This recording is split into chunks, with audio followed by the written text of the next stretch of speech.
Are you willing to help? Hindi, walang pressure to sa company Yes, ninyo yes, ha. yes. Are you willing to help or open doors sa mga teachers? Willing ba ang CQC, Visas and Recruitment, to assist any teachers who are wanting actually na makapunta Yes. dito sa UK as a Very, teacher?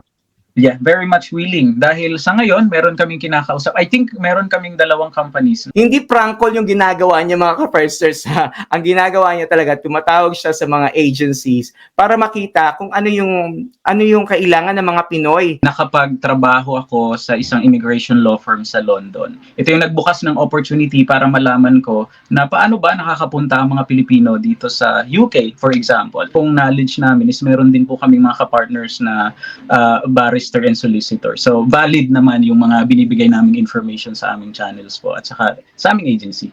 Bago kami nag-umpisa nitong agency na ito, laging ang hanap nila ay Filipino workers. Dito, maganda ang bentahe. Lagi ko sinasabi, gusto nila ang Filipino workers.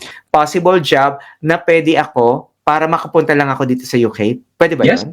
Yes, yes. As long as ang job under shortage occupation na pwede ang Filipino ay hindi nagre-require ng extra yung mandatory requirements.